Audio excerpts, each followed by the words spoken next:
Good day, ladies and gentlemen. This is Adnan Baranbo, and this is another episode of AVIAPRENEURS podcast. Today's episode is going to be around increasing efficiency in business aviation. And my guest to discuss today's episode topic is Mr. Roberto Hlaca. Good day, Roberto. Hi, Adnan, and thank you very much for inviting me to have a conversation with you today. Thank you for joining me today. I'll start introducing Roberto. Roberto is an aviapreneur from Italy, but he was born and raised in Zimbabwe. Roberto is the director of GetJet, a digital marketplace that facilitates searching for the most cost-effective solution for flying private jets. Earlier in his career, Roberto worked as a vice president for sales and marketing for some of the most prestigious private jet operators in the world: VistaJet, Qatar Executive, and Elite Avia.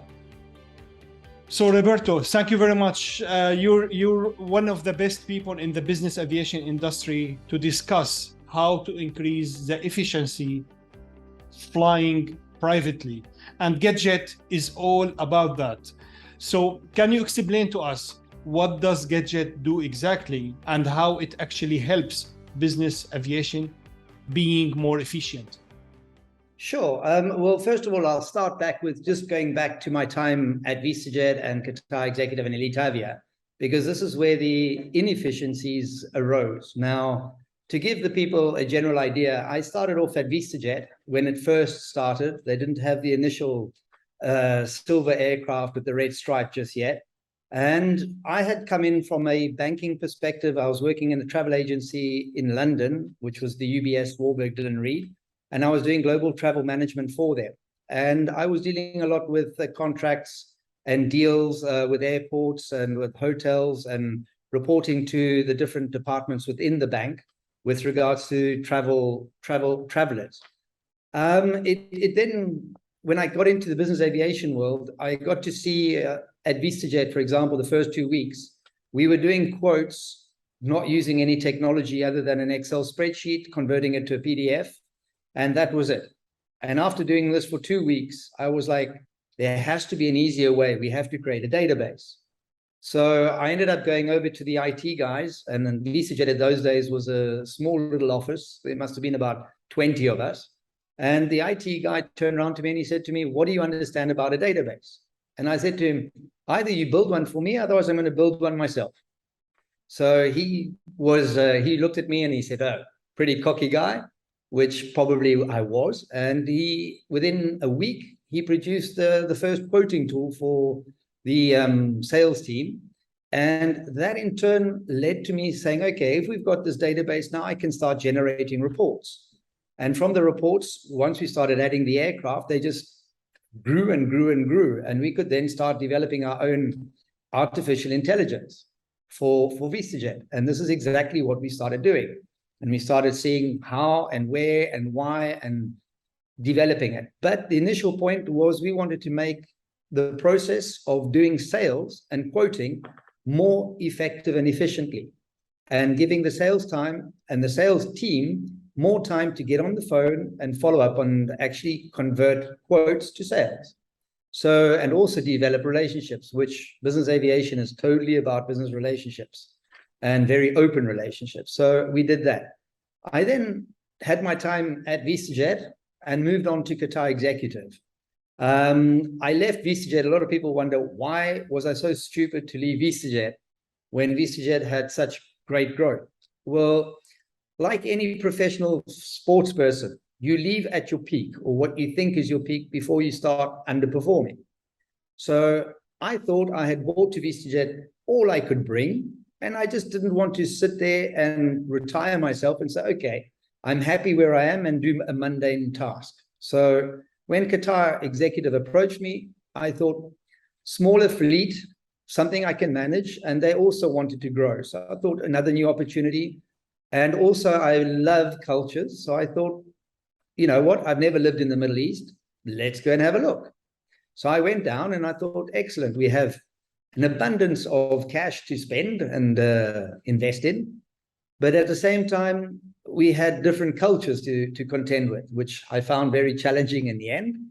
And the opportunity just grew. But then again, they were also using Excel spreadsheet. And I was like, I can't believe this. You know, I've spent 7 years at VistaJet developing software. We all have these great assets that cost millions and millions, but we don't have software for it. So within a short time frame, we introduced FOSS, because they were looking at software before I arrived, but they said part of my task would be implementing software. So we implemented software, which was FOSS, and that was also quite intriguing to do. Then after my almost 3 years in Qatar Executive, I went to Elite Avia. And Elite Avia, same thing, Excel spreadsheets. And I was like, good heavens. Everywhere I've been, it's you know, Excel spreadsheet seems to be the main tool or the whiteboard for business aviation operators, yet they are managing assets worth millions and billions. So I was like, there's no logic in this. So then we started looking at empty legs and the efficiencies within sales teams. And, you know, empty legs, in those days, we were only using Avinode. Now, empty legs were being posted manually in Avinode. And of course, your sales team would post them. They wouldn't post them. They would create fictitious empty legs. They would, you know, they would forget to remove the empty legs. People would request them. You would upset people. So it was just a total mess when it came to empty legs. And one of the actual co-founders of GetJet was a broker. And he used to get very frustrated with thinking he could get an empty leg, but he couldn't get the empty leg. So he and I ended up having hours and days and months of conversations of how we could do something for the industry, not just on a personal level. Let's look at the industry as a whole. How could we make empty legs a lot more efficient, both for operators and for brokers? And then also use it to attract the end clients. Now, to attract the end clients, it was also very interesting because everybody's like, oh, you're going for the cheapskate or the low-cost client. And I was like, okay, an interesting way of looking at it. We look at it differently. We look at it at a way of, we are introducing people that have not used private jets, that now can afford it. And once you've tried flying on a private jet versus to a commercial flight, there's a likelihood that you'll try and push your bosses or you'll try and push for reason to use a private jet. So in effect, you'll start using a private jet more. You are stimulating the market. Sorry to interrupt. You are actually stimulating the market. Yeah. Precisely. So you're trying to encourage, you know, and stimulate. So that's exactly how we saw it. And we thought, okay, so how can we do it from an operator's perspective to make posting an empty leg efficient? So this is where GetJet originally started, was with the empty legs.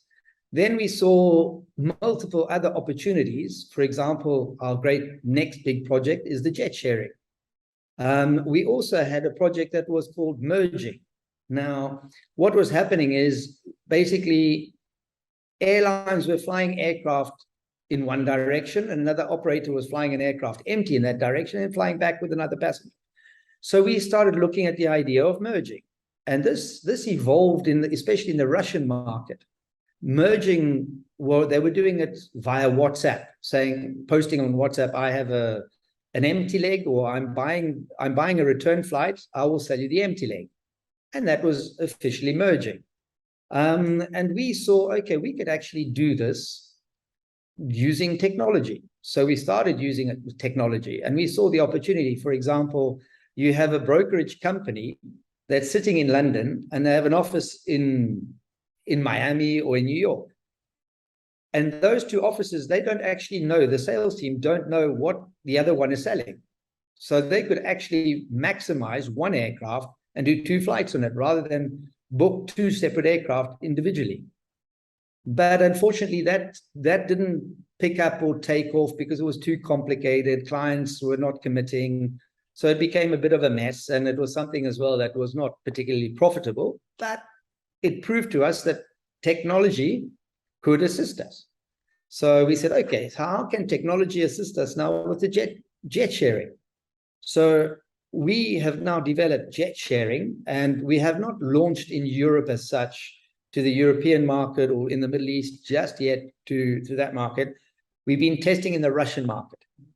Now, unfortunately, with the Russian market, the way it's had to go, we pretty much holding and just observing. But the European market, we are hoping to now start launching early winter some of the jet shuttle services that we have, which are fully bookable online. So you can book a seat, you can pay for a seat, you get your ticket. The operators as well we've thought about how the operators will receive jet sharing as well, because that's also a nightmare for an operator. When they're doing so-called jet sharing flights, it's a headache. And a lot of operators just sit there and go, we don't actually want to book. We don't want you to book our aircraft for jet sharing because it's a nightmare.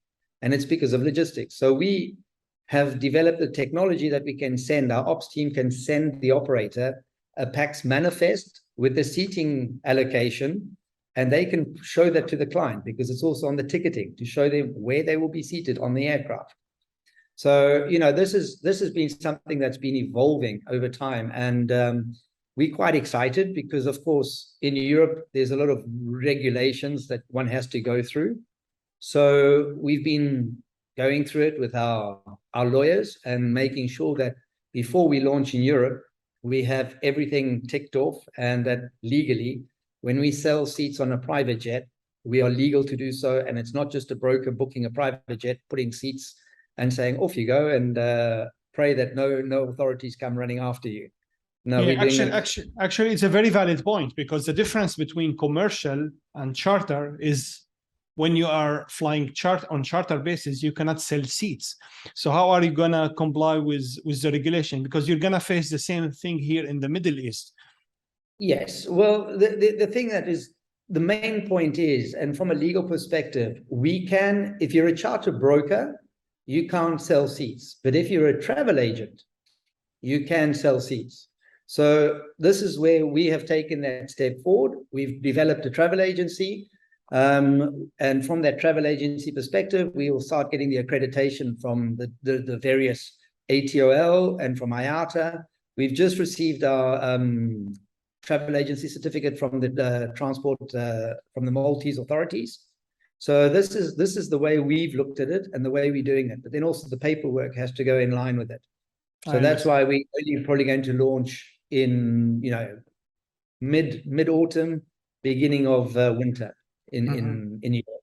So GetJet is going to be the client of the private jet operator.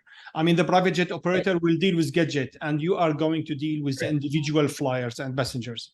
Yes. So basically, when it comes to the jet sharing, yes, we will be looking after mainly the direct clients that want to come into it. But we also have brokers that, if they have a client that would fly on normally a small aircraft, and they're trying to save costs, because it's all about efficiencies. And clients are, instead of them going to take, let's use Emirates or Qatar Airways as an example, instead of them wanting to go onto a commercial airline, they might sit there and turn around and say, you know what, let's look at a private jet with jet sharing. So the opportunity is there, but it all takes time. And what we like to do is we prefer taking our time than rushing a product onto the marketplace and saying, we have it, because it needs to be tested. And also during the test phases, one learns a lot, and it's a constant learning process. So this is the importance. The other step that we're also growing quite radically is the empty legs.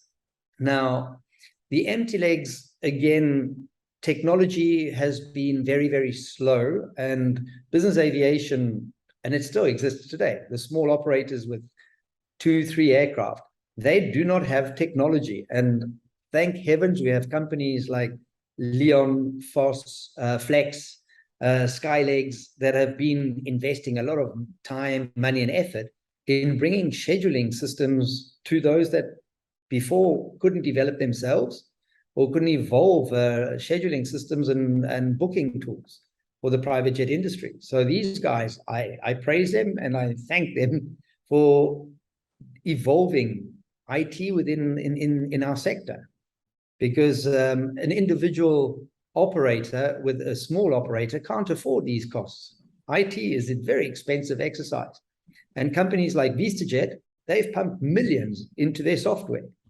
And that's why they don't have anything external, because their demand is immense. And they knew right from the beginning that that was their goal. So they were developing their own software. And it's as far as I'm aware, they've gone on to their second system that they've developed themselves. The first one, unfortunately, the developer passed away. So it was pretty much a two-man show. And Thomas didn't want that. He wanted something that was going to be, with a long lifespan. And now they're evolving, because they've just been buying so many different operators that it's just growing and growing and growing. And each operator has different needs, different aircraft. So it's that aspect. So, but Roberto, GetJet is actually not alone in this market. There are so many other digital marketplace. Earlier in AVIAPRENEURS podcast, I had the opportunity to talk to the founders of Mirai Flights and Aerobit. And at the same time, we have also Avianote, which is very active, and the whole industry is relying on it. And we know so many other marketplaces which went out of business, like Victor, I think. Yeah. So how GetJet is different from all of these? Well, GetJet is different in the aspect that we are not trying to dominate. Now, a lot of the times you find that people are coming in and they're wanting to dominate the sector. We only want a small section of that, and we want to focus on it. So we have our empty legs and we have our jet sharing. So those are our two main parts that we focused on. Now, as byproducts, we will have clients wanting to do normal charter flights as well. But it's not something that we are focused on getting, but it is a byproduct of what we're offering. So this is good. Now, going back to saying, yes, there's a lot of new upcoming marketplaces, which is fantastic. But something that is lacking within the industry is, for example, an IT forum where us as aviators and people that want to evolve the aviation sector come together and we discuss and bounce ideas off each other. Rather than compete against each other, we should be bouncing ideas off, because number one, it will save us all a lot of cost. Going, let me try this, even though I know GetJet's doing it or Mirai Flights is doing it. Let me also join that, because understandably, not every broker is going, or client is going to sit there and go, hold on, let me now go to GetJet, Mirai, and VU, or any of the other platforms and say, let me check the prices on here, here, here, and here. It's not going to happen. Soon we're going to end up again with something similar to Skyscanner, So it's just, it's a shame that we don't and we cannot cooperate, even though we do some cooperation, especially with Mirai Flights. We do speak to them. And we try, even with Avianote, we've had discussions with Avianote saying, the empty leg feature, that is something that we've specialized in. That's something that we've developed. And we've actually said, and we know that Avianote has not developed it in the last 7 years. They will not develop it. They don't see a benefit from it. They don't see the revenue. And I agree with them, because empty legs and the way the market is going, empty legs are reducing, as in operators are now selling more and more toward the one-way fee rather than a rotation. Yeah. So this is why you'll see empty legs are going to get fewer and fewer, but they will still exist because you still have to position. So this is the evolving way of Avianote's thought pattern, but we see it that there's still opportunity in empty legs. And the statistics on empty legs is quite phenomenal, because an operator with, let's say, 4 or 5 aircraft, they out of the number of empty legs that we've had over a year period, we will sell between 3 and 5% of those empty legs. But when you convert those 3 to 5% into revenue numbers, that is over 150,000 euros additional revenue, because those empty legs are already sold. So this is just pure, thank you very much. That's your Christmas present, or your whatever you want to call it. That is additional revenue. Imagine if you can increase it more than 3-5%. Yeah. So, but this is again where the industry does not come together and sit there and go, hold on, what are we doing about empty legs? Are we, as an industry, obliged to post empty legs and forced to try and sell those empty legs?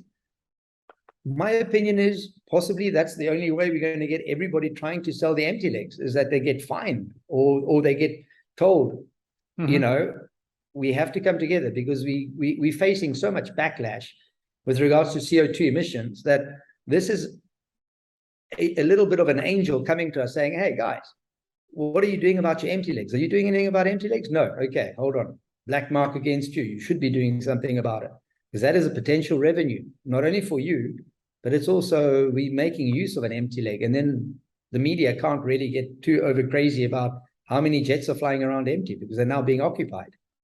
But in your point of view, why do you think all the initiatives to increase the efficiency are coming from startups, software companies, and the startups? They are not coming from the operators themselves, while at the end, it's the operator who's going to benefit if these empty legs are actually booked. Why do you think that is the situation, in your opinion? In my opinion, well, it's not only an opinion, it's a fact. I think it's, again, like I said earlier, companies to invest in IT and to do this innovation within an operator, you need to have quite a bit of funding. And most of the times, operators that start off with 2, 3, 4 aircraft, they've got so many expenses and such a big learning curve just to operate the aircraft, let alone think of IT solutions and what the future is going to bring. So they have a tendency of focusing only on operating the aircraft. Bigger companies like NetJets, VistaJet, Flex, these companies, they have that bigger picture where they want global domination. So they sit there and they go, let's invest in the IT infrastructure as well. You know, it's not just a marketing budget. They also have the IT infrastructure and they have IT teams. Whereas the smaller companies only have a subcontracted IT person that comes to fix their laptops when they need it, or when they need the telephones to be fixed for the pilots. And, you know, so I think it's the focus. You know, it's the short term versus the long term and the bigger picture from the operators. And in a way, it's good, because now it gives opportunity and it opens the doors for people like myself and the guys from Mirai to sit there and say, hey, guys, hold on a minute. There's an opportunity.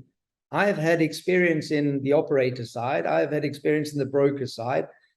I have no experience, so this is all new to me. So I have a fresh set of eyes looking at the inefficiencies. So we can look and say, okay, let's try this. And the opportunities arise. So I think, you know, it's good for aviation. I really. And also the other industries other than aviation, they have proved that disruptive innovation does not come from the dominant, well-established players. It always comes from smaller startups, which have nothing to lose. They just come to improve the industry. Correct. And then the dominant guys buy them out. or get killed, God forbid. This is it. Either you live or you die. because before the podcast, I was reading a quotation and I really liked it. It says that disrupting innovation can hurt if you are not the one doing the disruption. So yes, they have either to buy them or they will be really hurt. Yeah, well, to be honest, the disruptor also gets hurt, because there's a lot of you know, learning that goes along the way, and with learning in any business, it comes at a cost. Yes, so you know, at the end of the day, that's the risk in a business, and I think everybody understands risks in business. So. Absolutely. I'm going back to your career, Roberto. You have more than 30 years of experience in both business travel and business aviation, and you worked for amazing brands and business aviation operators. And then you decided to leave all this guaranteed and secured career with proven business model to join a startup. What made you take that decision? Is it desire to change? Is it desire to disrupt? It's a risk you have taken. It certainly is a risk, but like everybody says, you know, you read about it regularly. You're in a comfort zone. Now you've got to leave your comfort zone. Now I've left my comfort zone sometimes because I've had to, or because I want to. And when I talk about my comfort zone, I'm talking about leaving Zimbabwe, for example. I had to leave Zimbabwe because I saw that the situation in Zimbabwe wasn't good. I moved to the UK. From the UK, I moved to Austria. From Austria, I moved back to the UK. UK, I moved to Qatar. Qatar, I moved to France. France, I moved to Malta now. So this was change. And the same thing goes with my career. I feel that when you're in a place and you've reached what you feel you can, as much as you can give, you've given, and you start feeling you stagnant, or as other people would say, you start getting itchy feet. That's how I feel. So I was like, okay, let's do this. So we went to an operator, we implemented software, we went to another operator, we implemented more software, we went to another operator, okay, they needed more software, and I was like, hold on a minute, software seems to be the common denominator. How about we move totally out of it and we go into software? So that's where I went. But at the same time, within GetJet, it's quite interesting because we've also had, for example, a Challenger 850 where it was about to be sold, and they gave us 6 months of selling charter on it. And it was through a personal contact saying, Bob, can you help for 6 months just to do charter sales on this aircraft? And I said, sure, I would love to. Why not? And so I get a bit of both. So, and one day soon, if the big dreams come true, GetJet might have a few aircraft that we'll be using for jet sharing as well as for chartering. One never knows. But, it's the dreams are always there, and you got to wake up and see them and fulfill those dreams. I love that. I'm sure you will be there. I'm sure you will be there. Well, so listening to your story, you saw problems, you saw actually a need in each of the business jet operator you worked for, and then you decided to step up and solve that problem and fulfill that need by working with your co-founder on GetJet.